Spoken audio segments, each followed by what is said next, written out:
Ahead of BRICS 15th summit, former President of Brazil, Dilma Roussef, takes the lead of bloc's development bank during an inauguration ceremony in the city of Shanghai, attended by the current Brazilian head of state, Luiz Inácio Lula da Silva. In France, social and trade union organizations demonstrate in front of the Constitutional Council ahead of its rule on the legality of the pension reform imposed by Emmanuel Macron's government. Palestinian authorities condemned the recent Israeli ban on Palestinian believers from accessing Christian places and worship and attending ceremonies for Holy Saturday.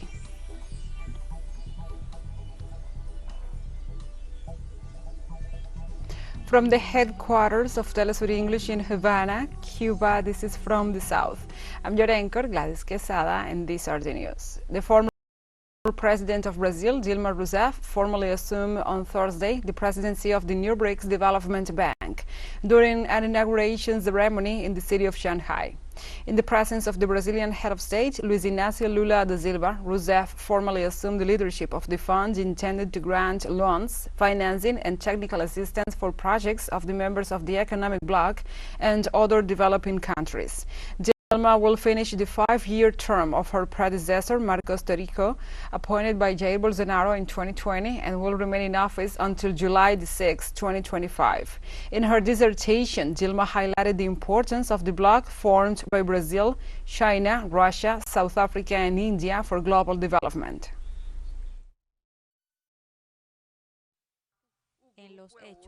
In fact, the group is the most significant force in the global economy and is a major engine of growth and contribution for all. But beyond economics, the growing importance of the BRICS is a reflection of its members' role as global leaders and their ability to come together to address today's biggest and most urgent challenges. Together, the members of the BRICS are stronger and more capable. On Thursday, Brazilian President Luiz Inácio Lula da Silva began an official visit to China, aimed at deepening ties with the world's second-largest economy. Lula also attended the inauguration of Dilma Roussef as the head of a major multilateral financial institution, the BRICS Development Bank. During the ceremony, Lula highlighted Roussef's role in the future of the institution. The inauguration of a woman at the head of such a major global bank would in itself be an extraordinary event in a world still dominated by men. But the historic importance of this moment goes much further. The time when Brazil was absent from the major world decision is now in the past. We are back on the international stage after an inexplicable absence. We have much to contribute to the central issues of our time, such as tackling the climate crisis and combating hunger and inequality. As part of his official visit to China, the Brazilian President Lula da Silva visited on Thursday Huawei's research center in Shanghai. Lula's visit to the Asian giant is intended to deepen economic ties between the two countries. Huawei offered Lula a presentation on 5G and solutions in telemedicine, education, and connectivity, and highlighted the company as a very strong investor in research and innovation. Lula will also meet with Wang Tongzhu, the president of the board of the state-owned China Communications Construction Company.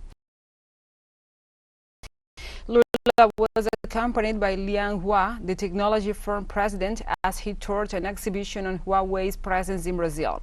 China is Brazil's largest export market, buying tens of billions of dollars worth of soybeans, beef, and iron ore. Lula also has scheduled to meet with the head of BID, China's largest electronic car manufacturer, which in October announced its intention to establish a vehicle manufacturing plant in Bahia, northern Brazil, after Ford Motors closed its factory there.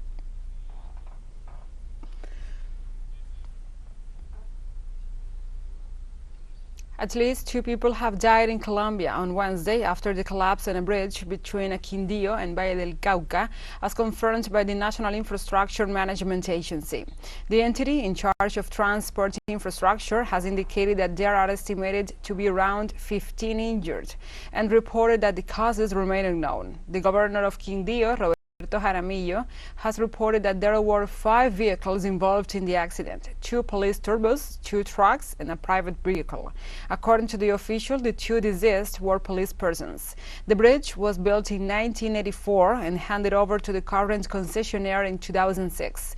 The director of the National Infrastructure Agency, William Camargo, pointed out that the last repairs and assessment 3 months ago did not report any major damage.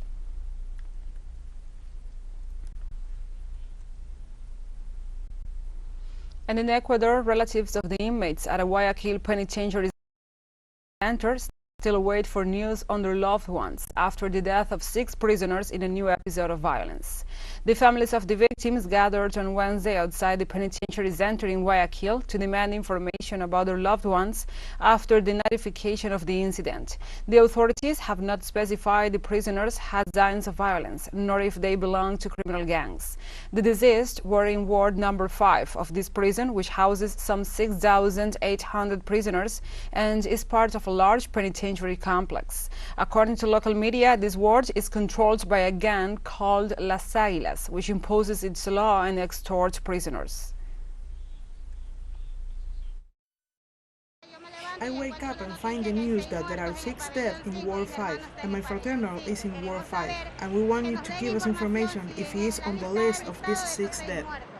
First they said 6 dead, now they say it's 8. They don't really know what's going on inside. I'd like to know about my son, who they told me was in Ward 5. I haven't seen him since he was transferred here. On Wednesday, Cuba and the United States held a new round of talks on migration, as Havana urges Washington to entirely abide by bilateral agreements on the issue and not selectively, according to Foreign Minister Bruno Rodriguez. Rodriguez Parrilla pointed out that the policies of maximum economic pressure and the U.S. blockade against the island encourage the flow of illegal migration and undermine the commitment to regular, safe, and orderly migration. The meeting reviewed compliance with the bilateral migration agreements. The Caribbean nation insisted on the importance of restoring the processing of non-immigrant visas at the U.S. Embassy in Havana. The talks were chaired by Deputy Foreign Minister Carlos Fernández de Cosío, while Deputy Assistant Secretary of Homeland Security for the Western Hemisphere, David Clough, headed the U.S. delegation and hosted the talks.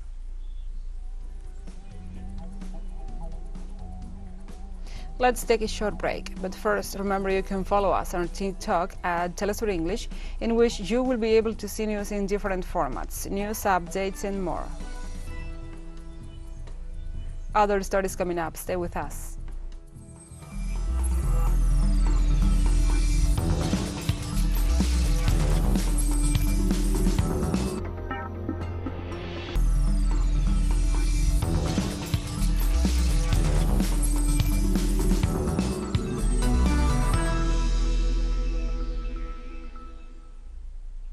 Welcome back.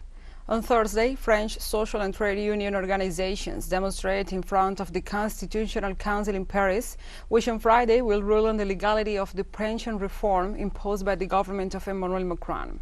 The demonstration is taking place outside the so-called Council of the Wise, which this Friday will rule on the constitutionality of the reform. This instance is seen by the unions as the last resort to prevent the controversial legislation from enacting. However, experts affirm that this body will only give a semblance of legitimacy to a reform imposed by force. During the morning of this 12th day of mobilizations, demonstrators blocked access to the building. Last month, Macron's government approved by decree and without a vote in parliament a pension reform that raises the retirement age from 62 to 64.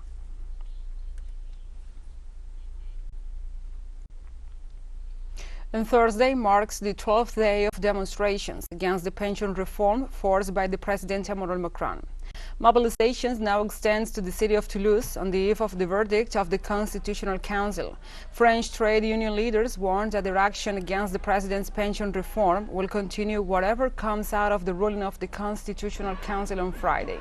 According to the Secretary General of the French Democratic Confederation of Labor, Laurent Berger, the union struggle is far from over and that he does not question the legitimacy of the Constitutional Council to say whether the reform abides by the Magna Carta, and pointed out that Macron still has the time to not enact the reform, given the strong opposition it faces.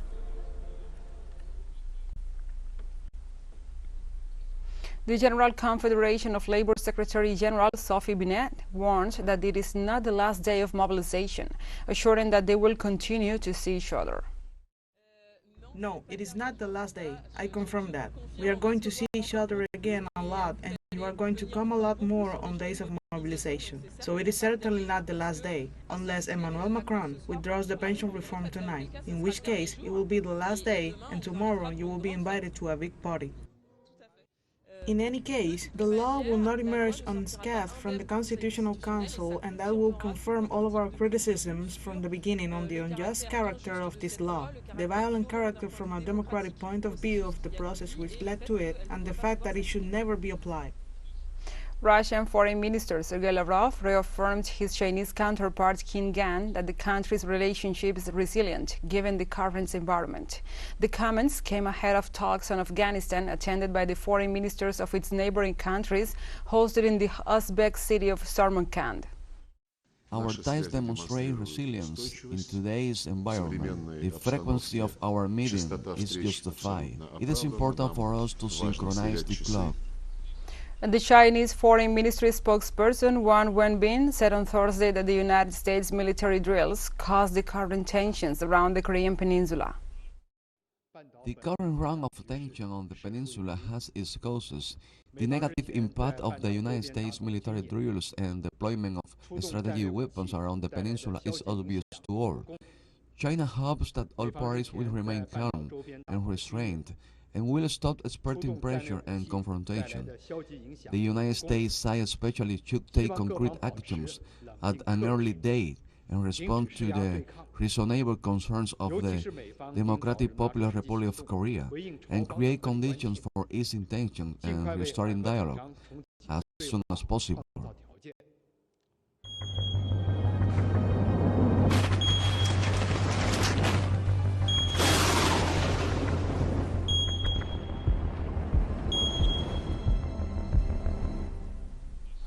We move on to other topics. On Thursday, Beijing remains under a sandstorm and local authorities maintain the alert in the north of the country. The National Meteorological Center on Wednesday renewed the blue alert for sandstorm, asked people to reduce outdoor activities as much as possible. In turn, a new round of sand and dust is expected to affect at least 15 provinces and the cities on Thursday. The sandstorms that have been battering northern Chinese areas for the past 3 days have so far affected 409 million people and have spread over 2.29 million square kilometers, according to data from the Asian country's Forestry Administration. Strong tropical cyclone Ilsa is charging towards Western Australia on Thursday, triggering evacuations as authorities warned violent winds could toss caravans and tear down trees. According to the Bureau of Meteorology, the storm, likely to be the strongest to hit the northwest in nearly 10 years, could bring very destructive winds of up to more than 200 kilometers per hour. Authorities deliver food and fuel to remote areas and advise the people to stock up on essentials, including water. Meanwhile, a yellow alert advising residents to be ready to shelter from the cyclone has been issued for several remote towns.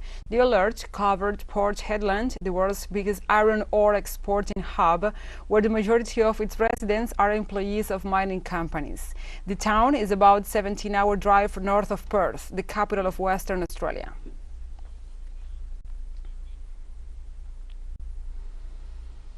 Iraq's government suspended office operations on Thursday due to heavy rainfall and bad weather conditions.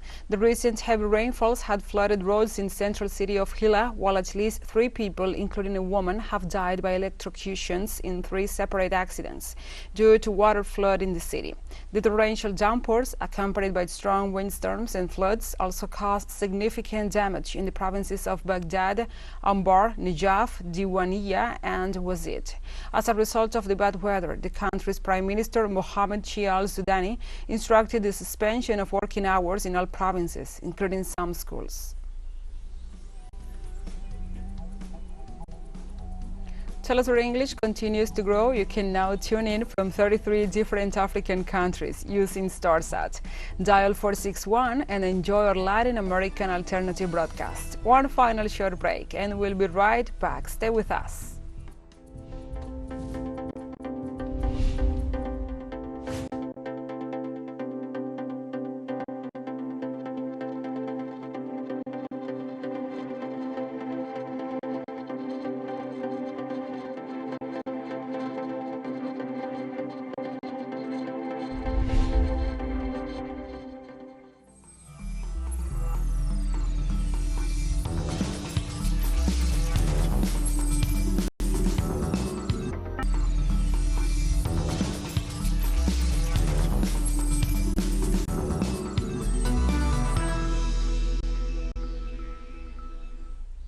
Welcome back. Palestinian authorities condemned the recent Israeli measures aimed at imposing restrictions to prevent Palestinian believers from accessing Christian places of worship in the Church of the Holy Sepulchre and participating in the ceremonies for Holy Saturday. In a statement issued by Ramzi Curry, the chairman of the Executive Committee of the Palestine Liberation Organization, he highlighted that freedom of worship is a right and no one must wait for permission from anyone to practice their religious rituals in the mosques and churches and in the capital of Palestine-occupied Jerusalem. Meanwhile, the Higher Presidential Committee for the Follow-up of Church Affairs in Palestine called on all the Christians to participate in large numbers in the Holy Light activities on Saturday in Jerusalem, despite the Israeli occupation measures. This is a tit-for-tat measure that comes a day after the Israeli Prime Minister prohibited Jews from praying at the Al-Aqsa Mosque during Ramadan to prevent retaliation from the Palestinian resistance movement after Jews' violation of Muslims' holiest site in Jerusalem.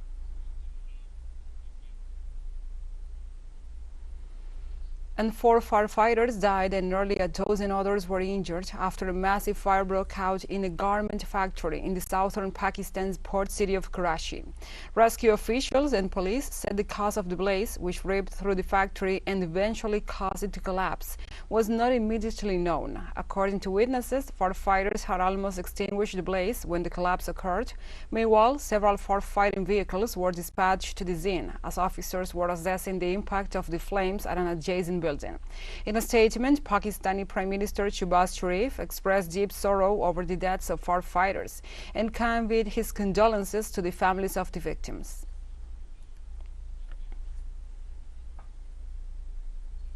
In a joint statement issued on Thursday, Saudi Arabia and Syria's foreign ministers welcomed the beginning of procedures to resume consular services and flights between the two countries. The announcement came as Syrian Foreign Minister Faisal Mekdad wrapped up his visit to Saudi Arabia on Wednesday, the first time since the Syrian civil war broke out in 2011. During their meetings, the foreign ministers also discussed the necessary steps to achieve comprehensive political resolution to the Syrian crisis. According to the Syrian Foreign Ministry, both nations agreed to resume the consular services and the flights between them, stressing that both sides have agreed on boosting security and counter-terrorism efforts.